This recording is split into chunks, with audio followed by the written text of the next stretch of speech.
नमस्कार।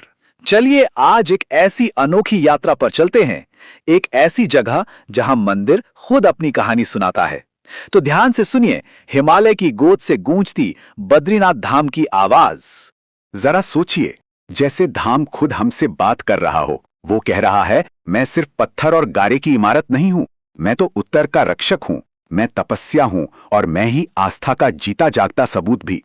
तो ये परिचय है धाम का, और देखिए कितना गहरा है।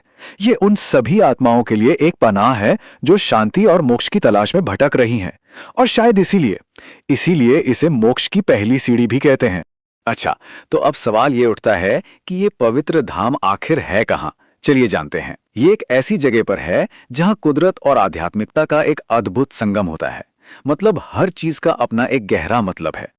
ये धाम भारत के उत्तराखंड राज्य में चमोली जिले में बसा हुआ है और हिमालय के ठीक बीच में। सचमुच देवभूमि है ये। और कमाल की बात तो यह है कि इस जगह की सुरक्षा खुद प्रकृति करती है। दो विशाल पर्वत हैं, नर और नारायण। ये दोनों एक किले की तरह इस धाम को घेरे हुए हैं, और ठीक इसके कदमों में बहती है अलकनंदा नदी, जो सिर्फ पानी की धारा नहीं बल्कि श्रद्धा की एक ऐसी अविरल धारा है जो यहां आने वाले हर इंसान को पवित्र कर देती। आप देखिए, हर प्राचीन जगह की ना अपनी एक कहानी होती है, और बद्रीनाथ धाम की कहानी तो सीधे सीधे भगवान विष्णु से जाके जुड़ती है। और जानते हैं, इसी कहानी में वो राज छुपा है कि इस धाम का नाम बद्रीनाथ ही क्यों पड़ा।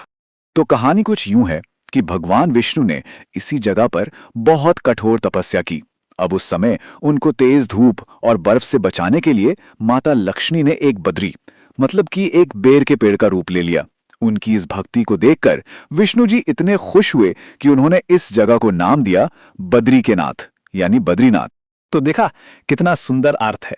बद्रीनाथ का मतलब हुआ बद्री वृक्ष के स्वामी। ये नाम असल में भगवान विष्णु और देवी लक्ष्मी के प्रेम और भक्ति की एक खूबसूरत निशानी है। लेकिन रुकिए, ये धाम सिर्फ एक पौराणिक कथा तक ही सीमित नहीं है। अरे, इसका तो एक बहुत लंबा और गौरवशाली इतिहास भी है, हजारों साल पुराना। तो चलिए एक नजर डालते हैं कि वक्त के साथ इसका सफर कैसा रहा। सोचिए जरा, इसका जिक्र हमारे सबसे पुराने ग्रंथों में है, वेदों में, पुराणों में, यहां तक कि महाभारत में भी।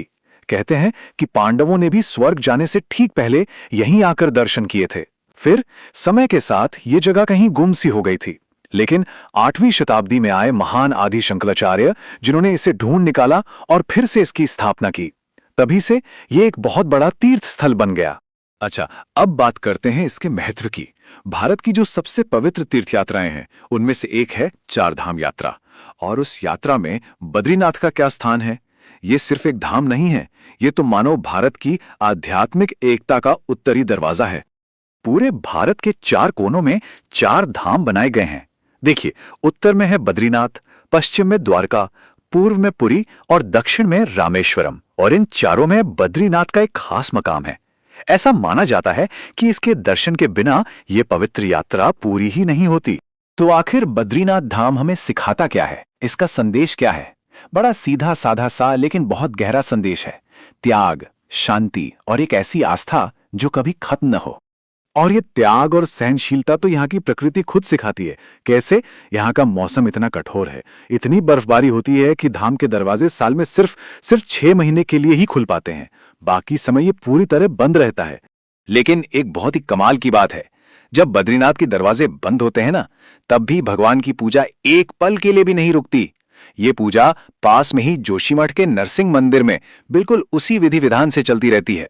ये इस बात का सबसे बड़ा सबूत है कि मंदिर के दरवाजे भले ही बंद हो जाएं, पर आस्था का दरवाजा कभी बंद नहीं होता। तो आखिर में एक बहुत जरूरी सवाल, ये धाम है किसका? क्या इस पर किसी एक मजहब, किसी एक समाज का हक है? और जवाब बिल्कुल साफ है। ये धाम किसी एक का नहीं है। इसके दरवाजे हर किसी के लिए खुले हैं, चाहे वो किसी भी जाति का हो, कोई भी भाषा बोलता हो या किसी भी देश से आया हो। ये तो हर उस आत्मा का घर है जिसे शांति चाहिए। और अंत में धाम का एक संदेश, एक शांत लेकिन बहुत ताकतवर संदेश।